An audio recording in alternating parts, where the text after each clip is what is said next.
Hier ist die neue Folge der Ökonomie-Videos.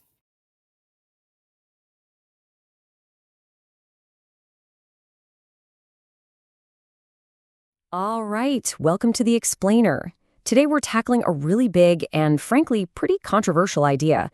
It's called sovereign money, or sometimes Vollgeld, and it's a plan that, if implemented, would completely remake our financial system from the ground up. So, before we dive in, I want to ask you a simple question. Where does money actually come from? Now, if your first thought is, well, the government, the central bank prints it, you're not wrong, but you're not entirely right either. And that little gap in understanding, that's at the very heart of everything we're about to talk about. Okay, so here's our game plan. We'll start with what sovereign money even is. Then we'll compare it to the system we have now. We'll look at the actual reform plan, dig into the potential problems, and finally ask the big question. Is this really a system for the future? All right, section 1. Let's get right to it. What is sovereign money? So at its core, it's a proposed system where only the state, through its central bank, gets to create money. And that means all money, the cash in your wallet and, crucially, the digital money in your bank account. Under this system, private banks would be completely banned from creating money when they make loans. That whole idea of them creating money out of thin air, gone. Now, you might have bumped into this concept under different names. Things like 100% money, positive money, or even narrow banking. And while there are some, minor technical differences between them, they're all basically getting at the same fundamental idea, separating the act of creating money from the business of private banking. And this is not some brand new idea that just popped up. It actually has a pretty long history. The basic concept goes all the way back to the 19th century. Then a famous economist named Irving Fisher pushed for it during the Great Depression, and no surprise, it came roaring back into the conversation after the 2008 financial crisis.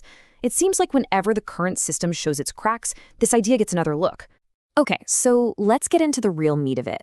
To understand just how radical this is, you have to see it side by side with the system we live with every day. It really boils down to two completely different ways of looking at money. Our current system, which comes from what's called the banking school, basically says money creation and lending are two sides of the same coin. It's a private market-based thing, and the state should stay out of it. The Vollgeld idea from the currency school says no way. Money creation and lending must be separate. They see the money system as a public good, like the legal system, and it has to be controlled by the state. So, that's the theory. But how would proponents actually pull this off? Let's walk through the plan. The plan really has 3 big steps. Step 1, all money becomes official legal tender. The central bank is now the one and only source of all money, cash and digital.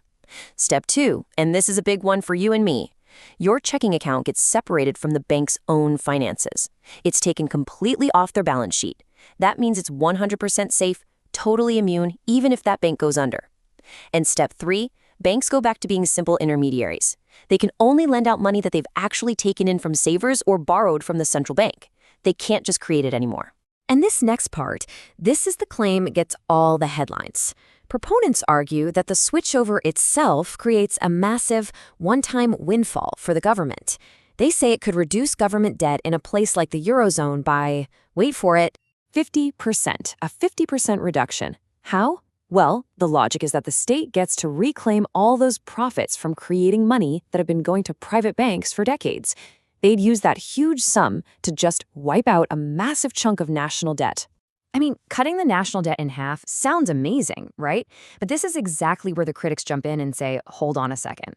For them, this whole idea raises some giant red flags. So let's flip the coin and look at the potential problems and pitfalls. And this right here is probably the number one criticism.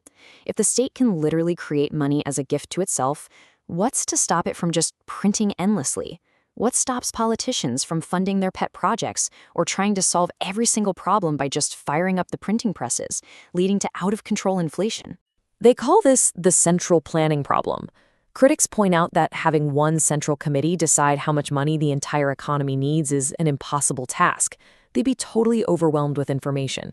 It sounds an awful lot like the problems that plagued those old socialist planned economies. Right now, those decisions are spread out, decentralized across thousands of different banks. In a Vollgeld world, one bad decision at the top, maybe for political reasons, could have devastating consequences for everyone. Okay, another big selling point for Vollgeld is that it would make bank runs impossible. Sounds great, but critics push back and ask, are we actually creating a solution for a problem that we've already solved? Think about it. In most modern economies, we already have things like deposit insurance. Plus, the central bank can step in as the lender of last resort to prevent a panic. And these mechanisms have been really effective at stopping major bank runs for decades now. So, for critics, this core promise of safety from Vollgeld just doesn't seem as compelling as it might have been a century ago. And the criticisms don't stop there. Economists predict a whole cascade of other consequences. For one, banks would be way less profitable, which could make it hard for them to compete on the world stage. For you, it could mean higher fees just to have a checking account, because for the bank, that's now just a cost center. And what about big loans? Trying to get something like a 30-year mortgage could become a lot more difficult, or a local bank might not have enough in savings to fund a new business idea in your town. And this is a really important point. Just because you change the plumbing of the financial system doesn't mean you change human nature. Even if banks have enough money to lend out, there's absolutely no guarantee it goes into productive parts of the economy. What's to stop them from pouring all that money into, say, a real estate bubble? Speculative manias could still happen. And then there's the whole global picture, which gets really messy. There are a ton of big unanswered questions, like, how would a country with this system get the foreign currency it needs to trade? What happens when its sovereign money starts getting created and traded outside its own borders in what's called the offshore market? Who controls that? And maybe the biggest question of all, would the rest of the world even respect a currency that a government can just create from nothing whenever it wants?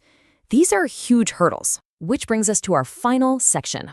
After looking at the promise and the peril, is this a system we could actually use in the future? At the end of the day, the entire debate boils down to a fundamental trade-off. On one hand, you have the promise of Vollgeld, a super stable, crisis-proof financial system where the profits from creating money go back to the public. But on the other hand, you have the risk, a rigid, centrally planned system that could be easily abused by politicians, leading to massive inflation and a stagnant economy. And look, this isn't just some academic thought experiment. This was put to a real-world test. In 2018, the people of Switzerland actually voted on a sovereign money initiative in a national referendum. And it failed, pretty decisively, in fact, which shows that when the idea moved out of the textbook and into the real world, the public had some serious reservations. So we'll leave it there with the big question that started all this. Is sovereign money a brilliant blueprint for financial stability, or is it a dangerous experiment that we simply can't afford to get wrong? The arguments on both sides are powerful, and the debate is definitely far from over.